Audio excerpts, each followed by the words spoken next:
Many Americans find themselves at an unprecedented moment. We feel isolated. Our world is marked by divisions, and we're not sure how to engage neighbors across differences. We know our communities thrive when they are places of belonging for all. It's time to rebuild the we, a bigger sense of we than what we see around us today. That's why we created Reimagining Us. I'm Nicole Argo, the founder and executive director at the Together Up Institute. And I'm Scott Hutchison, the executive director of E Pluribus Unum. On Reimagining Us, we'll be talking to behavioral scientists, change makers, and educators to understand why we're divided, to hear true stories of people bridging divides and finding common ground. Reimagining Us is available on Apple Podcasts, Spotify, YouTube, and wherever you get your podcasts. Learn more at nextchapterpodcast.com/reimaginingus and togetherup.org/reimaginingus.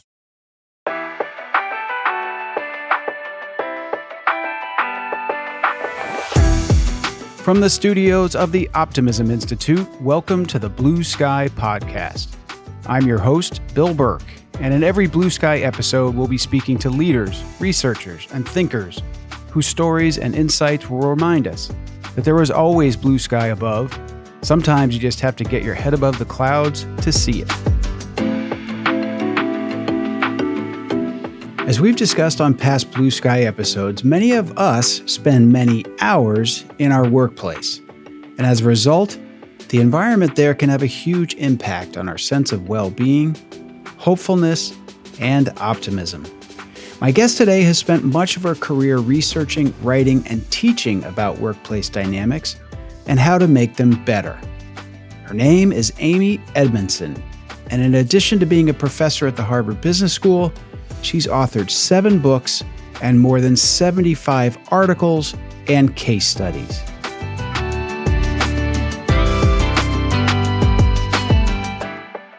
Amy is best known for her pioneering work on psychological safety, which has influenced research in management, healthcare, and education over the past 15 years. She received her PhD in organizational behavior, MA in psychology, and BA in engineering and design from Harvard University. Before joining Harvard's faculty, she was the director of research at Pecos River Learning Centers and also worked as chief engineer for architect and inventor Buckminster Fuller. 2 of her notable books that we'll refer to in this conversation are Right Kind of Wrong, The Science of Failing Well, and The Fearless Organization, Creating Psychological Safety in the Workplace for Learning, Innovation, and Growth. I hope you enjoy this Blue Sky conversation with Amy Edmondson as much as I did. Amy Edmondson, welcome to the Blue Sky Podcast. Great to be here. It's an honor to have you on, and you are a very prominent professor at the Harvard Business School, and I know that many, when they hear about business schools in general, maybe even Harvard in particular, they think about finance and mergers and growth and aggressive business behaviors, and yet here you are, a master's in psychology, emphasis on organizational behavior. Can you set us straight on what an important role the work that you do plays in a business career and then also in the structure of a business school like Harvard? Absolutely. And maybe we are a business school, yes. And we think of ourselves as a school that teaches management, and management has many different disciplines that are important. Finance, as you mentioned, marketing, understanding basic operations, and entrepreneurship, right? And there are a number of sort of focal areas. Mine is organizational behavior, leadership. And I define management as enabling the coordinated execution to accomplish results. Right? So that's that's very abstract, but it's something that includes the execution of folks in finance and folks in sales and marketing and operations and all the rest. But the enablement really does come down to human behavior, right? And it comes down to being, almost a lay psychologist as a manager. You need to know what makes people tick, and you need to know what you can do to have people want to contribute. Right. I think far too many managers, far too many people in business, and far too many observers of business are thinking that, well, you just, they get a paycheck. That's the motivation. Well, that's just Right.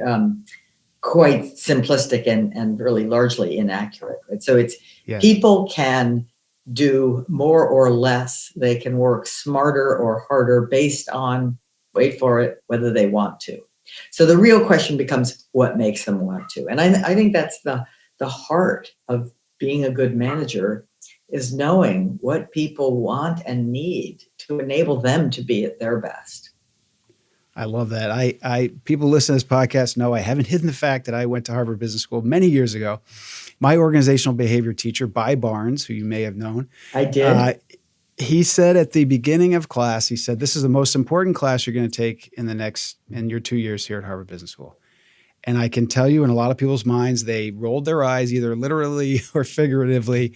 And I guarantee you, if you went out 5 years later and asked them in hindsight, was that the most important class? They would say, absolutely. Exactly. Once you get in that seat, you realize it's all about people. It's a kind of old story that, you wish you could just accelerate the timeline, because people will almost, uniformly come back at their 10th reunion and say, yes.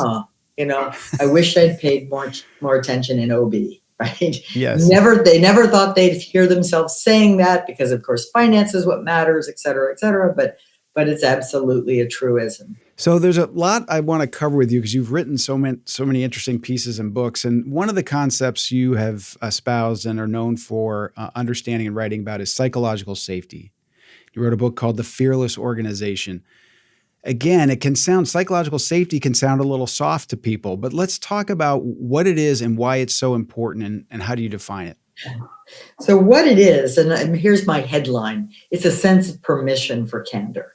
My more formal definition is that it is a belief that your work environment is safe for interpersonal risks, like speaking up with an idea, a question, a concern, even a mistake, and not that it is easy or fun, but that you believe it's what we do around here. It's expected, right?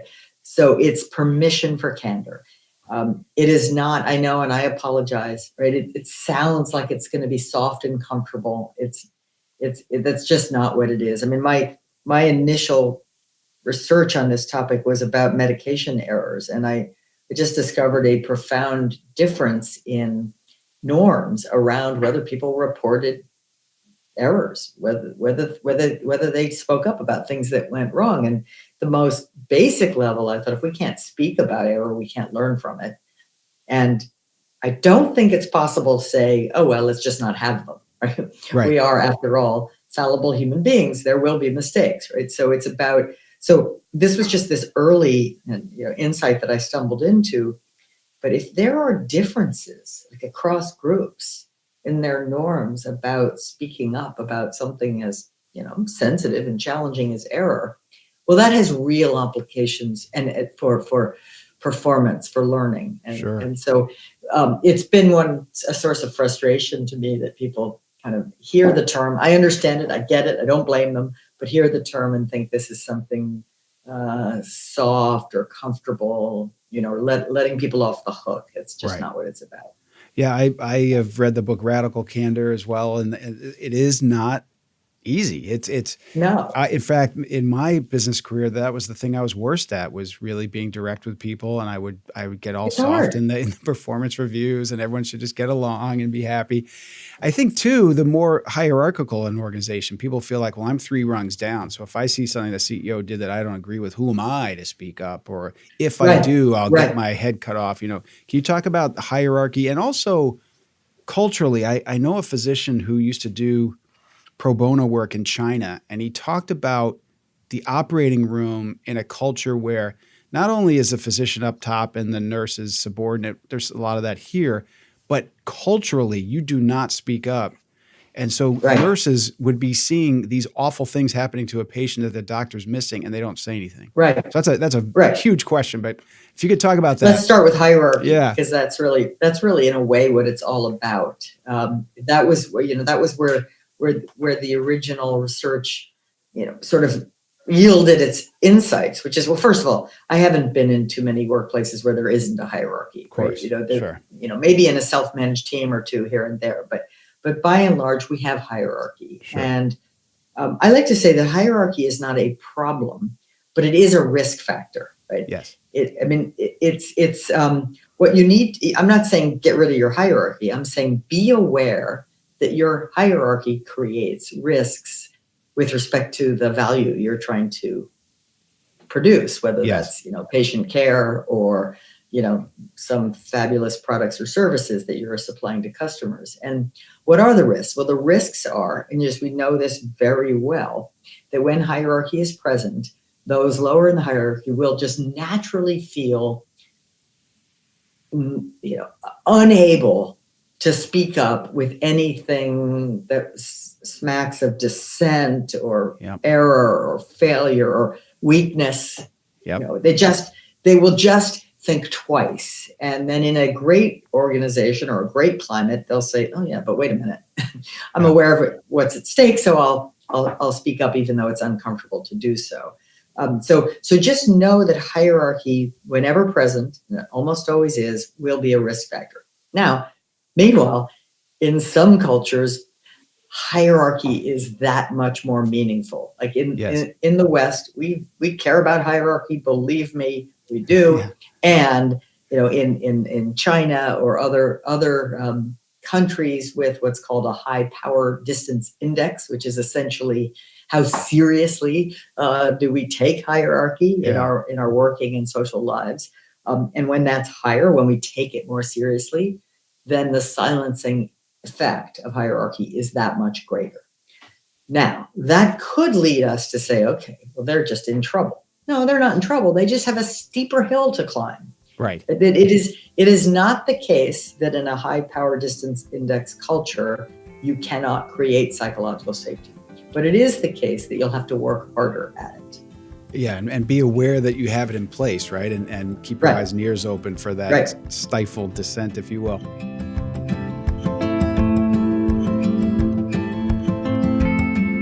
Amy Edmondson's work addresses a fundamental leadership challenge. How do you make people want to contribute? It's a simple question with complex answers, but it won't surprise my frequent listeners to know that one key attribute I believe great leaders demonstrate is optimism. After all, people won't respond to someone who says, "Follow me, I'll take you someplace worse." And psychological safety is an important concept too. And a great first step towards creating a safe environment is for leaders to give permission to their people to make mistakes. These will inevitably happen, and it's the successful organization that can best deal with mistakes once they have happened. Now, back to our conversation. One of the things you've said is that a component of psychological safety is for people to feel like they can be themselves at work. And I'll ask you a question. One of the things that gets people down these days that I'm trying to help out with is political division. And I've talked to CEOs. I do some speaking on this subject they talk about, 20 years ago, if you worried about your employees' morale, mostly you focused on what happened in the walls of the building, how you treated people at work, how they were paid, incentivized, et cetera, et cetera. Nowadays, according to people I talk to, people are bringing in more baggage from outside the company. They have nothing to do with their business. Yeah. So everything from, climate anxiety to, frankly, politics. So talking to someone the other day, works in a small firm, and someone put a MAGA sign on their desk, and it was like an electric jolt. So where do you draw the line in terms of being yourself? Yeah. Are there guardrails that you would espouse? Yes. And frankly, I probably have at various times said, you can be yourself at work. But at the times that I said that, which is really starting, more than 25 years ago, that meant something quite different than it does today. Right. And it was really more, it was like, I can't tell you how many, I was studying some teams in a Midwestern factory, and a team member said, "This is the best team I've ever been on. I can, I don't have to wear a work face." And I just loved that term, right? That Right. she sort of spontaneously came up with that term. Like, Yep. if she needed help, if she didn't know how to assemble something, she asked for it. She had an idea, she shared it, right? Right. If she saw a mistake, she pointed to it. And that's what I'm talking about. I guess I took for granted early in my research career that we're all here at work to do our work, right? So that I didn't have to say work relevant content. Right. But that was a given. Right. And in a way now it's not. Now, so I'm not, I think the jury may be out on this, but I'm not personally a strong advocate of bring your full self to work. I don't, now I'm going to get hate mail, but it's not about, it's sort of about bring your best self to work. I mean, Sure. if you are, kind of a jerk at home at times, or, you don't need to bring that here. Right. And you don't need to, if you've got stuff you do in your spare time that would be useful to your team to know so that we can do a really good job and support you effectively, by all means. But if you've got stuff going on that really has no real relevance to the work we're doing here, I can't yet make a strong case for bringing that forward. Yeah. Time is tight enough. Like, Yeah. let's get in there. Let's do our work. Let's do it well. Yep. And let's go home and be with our families, or go to the gym, or whatever it is you like to do. So, psychological safety is truly about having the highest, or enabling the highest quality conversations you can have, whether you're assembling automobiles or making strategy decisions, or brainstorming new product ideas. I mean, whatever it is that you're doing, do it without being tied up in knots about how will I look? How will I look? Right. That's just not helpful, and yet it's human. Right? So sure, absolutely. So we're going to talk very soon about your current book. But before we do, one more thing I wanted to ask you about the workplace today, and especially related to everything you just mentioned. In the last several years, things have really changed in terms of work, literally workplace, work from home, working. And it's the first question I ask people who are working in organizations: what's your policy? I talked to some of I've heard everything from it's wide open, do whatever you want, to you're in 5 days a week, to someone told me the other day, I tell people they have to be in 4 days a week, 5 days a week if they want to be promoted. Which is pretty strong. I'm wondering if you or your colleagues, I imagine this is a point of discussion. You're in organizational behavior. Do you think that the things you've just described, psychological safety, being yourself, are they enhanced by virtual, hybrid? Are they made harder? Where do you come out on that, and what might you recommend to people? Yeah. So there's a tiny it depends here, but Sure. There is, by and large, meaning there's variance and there's complexity here, but by and large, it's harmed. Yeah. By and large, human beings, we are social creatures. We're good at reading body language. I mean, sometimes that body language is unhelpful, sometimes, Sure. but it's, sometimes it's sending the signal that you really should shut up now. Right. And maybe sometimes that's okay. But, Right. but the point is, we get a very thin representation of the human experience, even with, the best, highest quality possible video platform. Right? It's still thin. And just, this is probably the simplest way to put it, it's far easier to hold back. Right. So if part of my phenomenon is, gosh, people have this, they'll err on the side of holding back. Yes. Not asking for help when they should have, not pointing out an error when they might have, right? They'll, when in doubt, hold back is a kind of rule of thumb that people have, either consciously or unconsciously. Yeah, and I would think too, my sense too is that you talk about a culture of psychological safety. To me, it seems it's harder to instill any kind of culture. Yeah. Without the hallway conversations, without the Exactly. Oh, well, what I mean, and culture. I'm so interested in culture, and I'm so interested in relationships and connectedness in a workforce. And that, I mean, there's just no way. There's no sort of way around it. Those relationships, those connectedness, those sense of being a part of a team are inhibited or erode with more distant work. Now the it depends part is kind of depends on what you do and whether that matters, right? Right. Does it matter that you and I feel more distant from each other than we might if we had adjacent offices? Right. And there are tasks for which your answer can reasonably be no, it doesn't matter, because the task is so modular. There's very little interdependence or very little mentoring, tacit knowledge sharing that you and I would be doing together. Or because the task is, sort of like the highly blue sky kind of phrase, right? Very novel. And so if it's novel and solo, who cares where I work? Right.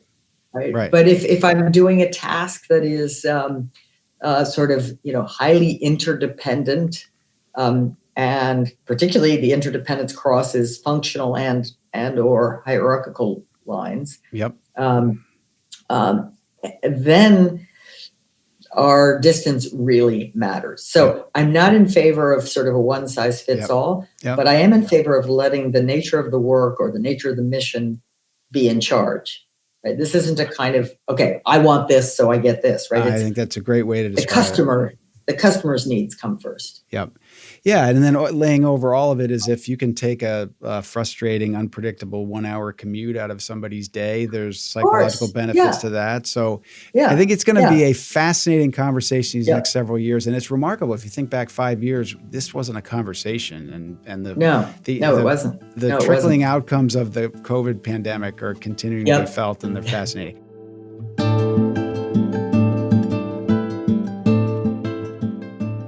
We'll get back to this episode of Blue Sky shortly, but I first wanted to remind you about a podcast I think many of our listeners will like. It's called Money for Couples. Hosted by Ramit Sethi, it helps couples create a shared financial vision with clear steps for saving, spending, and living your best life together. Money for Couples brings real actionable advice with stories from real couples who face the same financial challenges you might be dealing with. They also tackle money planning challenges like in episode 172 that's entitled, We Save for Retirement, but Have No Money to Spend Now.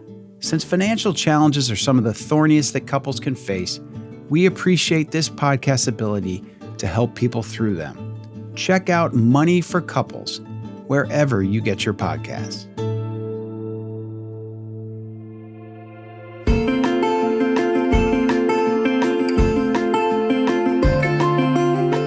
I've always found workplace dynamics to be fascinating, and in recent years they've only grown more interesting.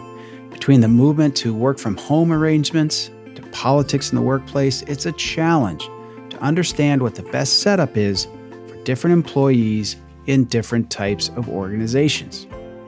I think Amy has it right when she offers it depends, but with an emphasis on working together, face-to-face and in person, whenever possible. And her approach to how we can learn from mistakes in the workplace reminds me of another Blue Sky alum, Daniel Pink, who suggests that we can't live a life without regrets and that our lives will be better when we can learn from them. Getting back to our conversation, Amy Edmondson will next talk about the different kinds of mistakes she's identified and delineated in her research.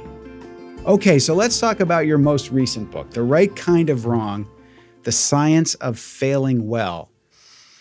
Failing well to a lot of people sounds oxymoronic, I would think. Can you talk about how did you get interested in this subject? And let's talk, what made you target this area of research? Well, you've already heard of my interest in error, right? Yes. and my earnest conviction that we are all fallible human beings, right? We make mistakes. Our organizations are also fallible. They make mistakes. They produce undesired outcomes. So I guess I picked this topic for its ever presence. Right? It seeps into every aspect of organizational life, and more directly because I kept being surprised by how people don't really have a good language for failure. They don't have ready access to the clear and, in my view, obvious, but I guess not wide enough spread distinctions among types of failure. So Yes. what we hear is often the Silicon Valley happy talk about failure. Fail fast, fail often.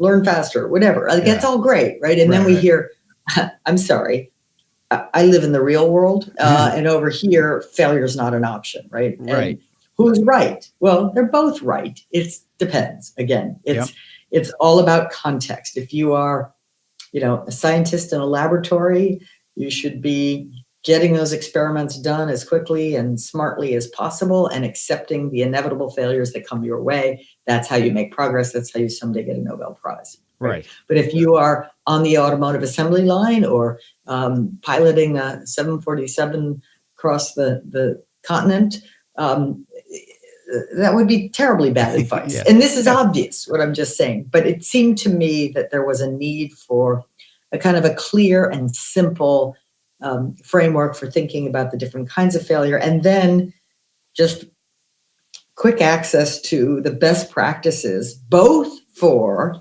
preventing preventable failures as often as possible, and for encouraging smart risk-taking that will produce intelligent failures as effectively as possible. Right? So we needed a playbook on both sides of that equation. And it seems that this mindset of understanding and being accepting of certain kinds of failure also buttresses the whole psychological safety notion. For sure. In fact, psychological safety is a nice little through line in this book because it's valuable. Psychological safety is valuable on both sides of the equation. It's valuable in preventing preventable failures because, frankly, many of the business and human safety failures that I've studied were preventable had someone in a position of access to relevant knowledge or concerns, had that person felt able to speak up in a timely way. Many of those major failures, ones we've all heard about, thought about, were theoretically and practically preventable. Right. So psychological safety, when someone's holding back a concern and there's human safety at risk and so forth, it's all too human, but we would like it to be better. Meanwhile, you also need psychological safety for taking smart risks. You work in a place and that if this thing goes wrong, people will say, "Great experiment, Amy." They won't say, "You're fired." Right. That's a huge so part. long as it was a great experiment, right? So what makes something a great experiment? And I think I identify 4 criteria, right? It's in new territory. There literally isn't a playbook yet, so we have no choice. We're going to have to try something new. Oops, sometimes fun, but never a certain thing. Right. Number 2, it's in pursuit of a goal, right? We sense an opportunity here. Number 3, you've done your homework. You have good reason to believe this might work. It's a hypothesis, not just random action. And number 4, the failure, if we do have one, is as small as possible. We don't waste time or other resources on uncertain outcomes. We don't want to invest anything more than we have to get the new knowledge. You haven't bet the company and something much smaller than that. Right. So you don't bet the company. Yeah. You mentioned before there are different types of failure, and you've identified 3 types in your book: basic, complex, and intelligent. Can you walk us through those 3 and why are the differences important? Yeah. So a basic failure is one with a single cause. It's in familiar territory, right? You put salt instead of sugar on the recipe. Basic failure, right? It's a simple mistake. An employee checks the wrong box in an online form and accidentally transfers $900 million to a group of lenders. That actually happened. Write about it in the book, right? Simple. I mean, it couldn't be like it's just this single error. So by the way, an error is an unintended deviation from a known process or accepted practice. Okay. Right? Whereas a failure is an undesired outcome. Okay. So if I check the wrong box and I accidentally transfer $900 million to someone who shouldn't get it, and by the way, couldn't get it back, that's a failure, not a small one, but a basic one. Yes. Right? Okay. and a complex failure, which is generally, not always, but generally also in familiar territory, or at least partially familiar territory, is one that has multiple causes. Okay. Like the perfect storm. The factors came together in just the wrong way to produce this undesired outcome. And typically, any one of the factors on its own wouldn't have caused the failure, right? It's like a handful of, small process deviations that wouldn't by themselves lead to a failure, but the unfortunate way they all came together causes a failure. And lots of examples of those in the book. And so both of those are not desirable. Sure. When we're at our best, individually and organizationally, we prevent those. And sometimes you have something way out, a weather pattern, a hurricane closes down your plant. That's a failure, and it's, complex. Anyway, and so both of those are the kind we work hard to prevent. Whereas the third kind, this is the right kind of wrong. Yes. The third kind is what I call intelligent failures. And intelligent failures are the undesired results of thoughtful experiments, right? Thoughtful forays into new territory. Yes. In pursuit of a goal, new territory with a hypothesis, no bigger than necessary. That makes it intelligent. Got it. And I assume some organizations almost budget for failure in those instances, right? The R&D department. You don't expect everything all the organizations R&D department do. You've got an allowance. Any organization that has an R&D department, or a department that thinks about the future products and services that we want to develop. They don't expect everything to work perfectly the first time. And in addition to having a budget for quote unquote failure, you also have some value from the failure if you can learn from it. So could you talk about, you've written about learning from failure and how important that is. It's easier said than done, but how do you best do it? Your first grade teacher told you to learn from mistakes, and obviously learning from failure is a good idea, in business and elsewhere. But just knowing that doesn't mean it happens, because it's, first of all, people are allergic to failure. They don't want to, it's like a failure happened. You want to distance yourself from it, which is kind of anti-learning.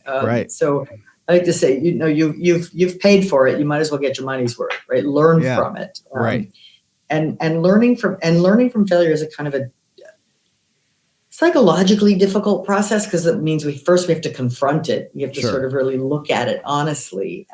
And we have an emotional aversion to it. And then we're in a hurry, and we have a kind of tendency to go for the low hanging fruit, the quick and simple lesson. Okay, I'll try harder next time. Or, or someone else did something wrong, I didn't. I mean, not to do that deeper work of, well, what are the ways, small and large, that I contributed to that failure? Like, what are the things I did or maybe failed to do that might have played a role? Not maybe the major role, but at least enough of a role that I would want to think a little bit about what to do differently next time. Yep. So the most important question I think teams, individuals should ask in trying to learn from a failure is, what happened?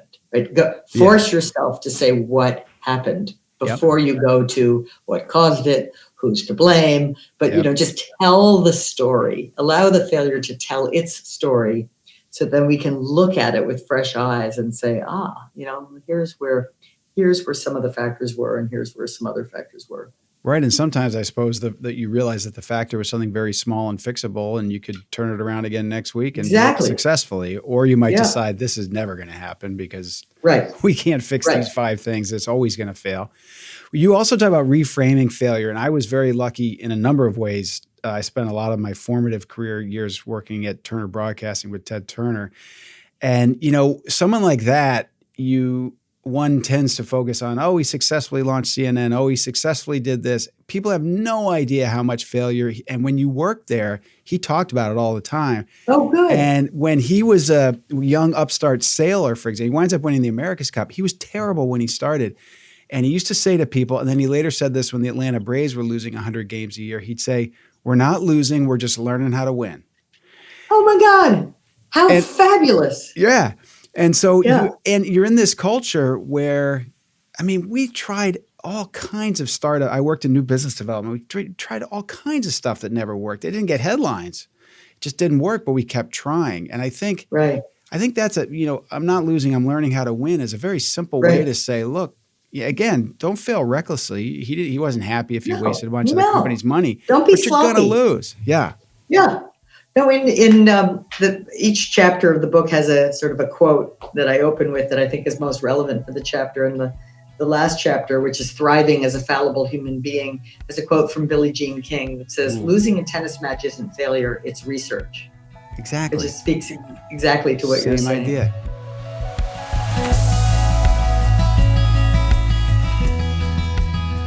It's been, I believe, quite a few episodes since I've mentioned Ted Turner here. He really was someone who loved risks and didn't fear failure. To be sure, you heard about it when you did something wrong, but best efforts and honest mistakes were not punished. But sloppy, lazy, or unethical ones were. And back to Amy, I really appreciated her offering the simple but often overlooked advice that once we've identified a mistake, we start by asking what happened, not who's to blame. This has become an increasing challenge in today's world of hot takes and loud opinion sharing online and elsewhere. Next, in our final segment, Amy and I will speak directly about optimism. And notice how I try to allow a psychologically safe place for my guest to challenge some notions around this subject, including a discussion of Admiral Stockdale's famous paradox. You've studied leadership. I'd love to hear from you with your background. What role do you see optimism playing in good leadership? Well, it's a top. I love this topic, and I think the role. First thing I'll say about the role is it's just a really important role. Although let's be specific about what optimism might mean, right? Because it isn't just what some might call blind optimism, right? Just sort of again, happy talk about the future, fact-free, data-free talk about, oh, don't worry, all will be well. It's like, well, no, that doesn't give me confidence, right? But it is a kind of, you're familiar, I'm sure, with what Jim Collins called the Stockdale paradox. Yes. Right? Where Explain it though. Admiral Stockdale, the probably longest tenured prisoner of war in Vietnam and the highest ranking, endured, remarkably difficult conditions, kind of stayed present for his team, for his men. And when he got out, when he finally was home again, he was asked by reporters, so what, how did you get out? How did you survive this ordeal? Mm-hmm. And he said, I never lost hope, right? I never lost hope that I would be home again, that this experience would be a defining experience in my life, but that I would prevail in the end. Okay. Yep. Right. Then they said, well, who didn't make it out? And he said, and you won't like this. He said, that's easy. The optimists. It's like, say what? You just said I never. No, he says, the optimists. He said, they're the people who would say we'll be out by Christmas, and then Christmas would come and Christmas would go.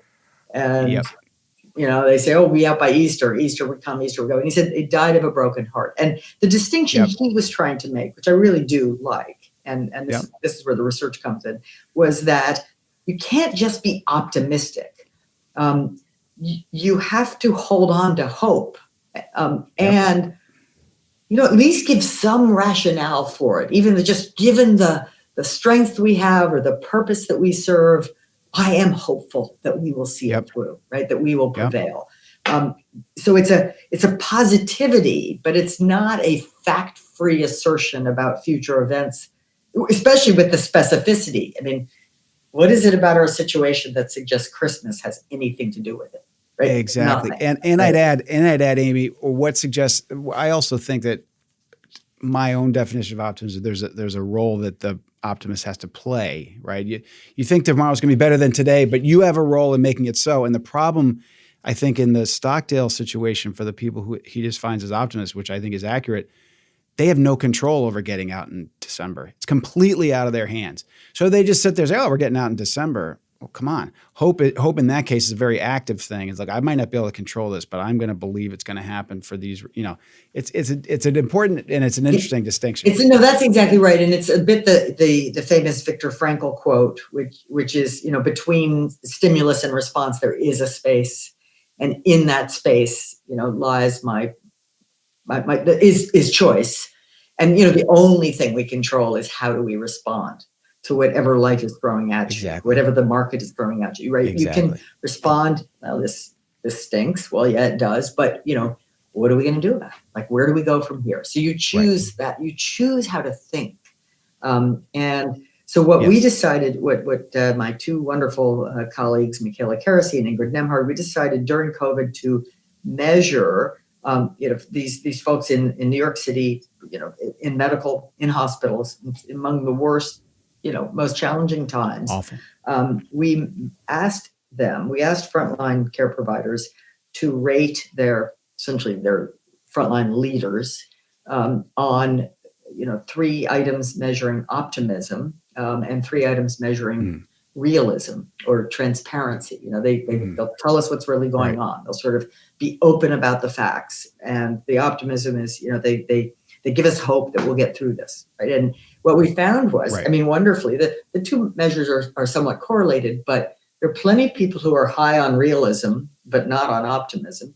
And then there are plenty of people who are high on optimism, but not on realism. Some people are low on both. They just don't communicate very much, I guess. And then there's this, our case, about a quarter who were high on both. And that quarter outperformed other leaders on measures of burnout, on, sort of people's intent to stay with it, right? So that it turns out to be, I think, and I think this is probably what you mean by optimism in the first place, given what you said, but it turns out to be a very are you willing to tell the truth? Do people think you're telling the truth? And yet somehow, because a lot of times once you tell the truth, hope just goes flying right out the window, right? So the leadership act is, and we're up for this, right? We're going to do it. Exactly. Right. I was in less interesting than the people you just described, but when COVID hit, I was in Maine overseeing a minor league baseball team, and opening day was to be April. The last played game was Labor Day prior, so all of a sudden the world ends for baseball. And simultaneously, I was chairing a healthcare system board. So on the one hand, I'm getting the information straight from the sources about how bad this is and how bad this could get and how we may be rationing respirators, and we're bringing in the ethicist to decide how we're going to do that. Meanwhile, I've got a baseball team over here where people are like, are we going to play by 4th of July? Are we going to? And finally, I had to, I think, split that difference you just described, which is like, guess what, guys? Until there's a vaccine, we're not playing a game. I think the season's shot. Yeah. But then we would pivot to, but imagine how great it's going to be when we fill these stands again. Perfect. And we're outdoors watching America's pastime. And sure enough, we went 20 months with no revenue. But because we lost the entire season. But when we came back, which by the way, they don't teach you, there are no classes at HBS that teach you how to go 20 months with no revenue that I took. But anyway, sure enough, when those gates opened again and people were there with their kids on their shoulders watching a baseball game, it was the greatest feeling ever. And so it was very tough. But if I'd said to everyone, we're gonna play on July 4th, I'm the people with Admiral Stockdale, I knew we weren't gonna play July 4th.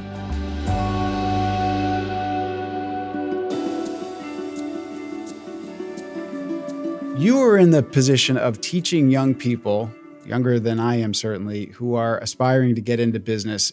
The more you spend time around young people, are you more or less optimistic about the kinds of people that you're sending out into the business potential leadership roles? Can you help us with that? Because I'm at that I am in danger of being at that get off my lawn age. And I'd love to hear your thoughts on young people coming through the system. I'm in danger of making inferences based on a non-scientific sample. Yes. First of all, these are Harvard Business School students, so they probably are. They are err on the optimism side. Yes. And secondly, they're the students who choose to take my class. Right. But I find them to be remarkably by and large, earnest, well-meaning, optimistic. I mean, Yep. and wanting to make a difference. Our purpose as a school is to educate leaders who make a difference in Yep. the world. Of course, we won't succeed with every single unit, but that is the hope, right? The hope is that if you learn these skills, and I do think they're skills, right? I think what you and I are talking about are learnable skills. If you learn these skills, you can take them into the world and make a difference. Yep. Sure, you can do harm. You can pull the wool over people's eyes. There's all sorts of things you can do, but it does seem to me that, I mean, they're not giving up, right? These young people are not saying, "Oh God, the world's broken, so I'm just gonna, I don't know, get my piece of it and take off." Yep. I mean, there may be people like that, but as I said, I'm getting a biased sample. Well, I don't know about that. I had a similar experience when I spent a year around them a couple of years ago, and I was very encouraged. And I'm encouraged that they have someone like you teaching and doing the work that you're doing, because I am one of those people who thinks that organizational behavior is by far the most important subject taught at business school. And I really appreciate you taking the time with me to share your wisdom and research. And I encourage everyone to check out your books. And I'm looking forward to your work on optimism. And thank you very much for joining me today. Oh, it's a pleasure. Thank you.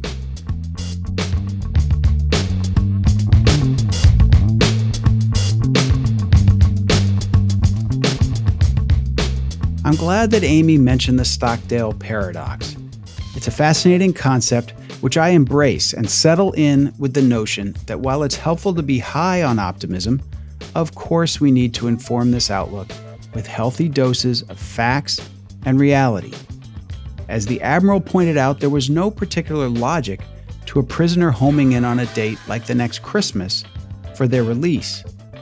And as Stockdale's fellow POW and Blue Sky alum Lee Ellis pointed out in our conversation, what was more helpful was maintaining a sense of purpose and holding the image of what waited for them once they were released, whenever that day would come.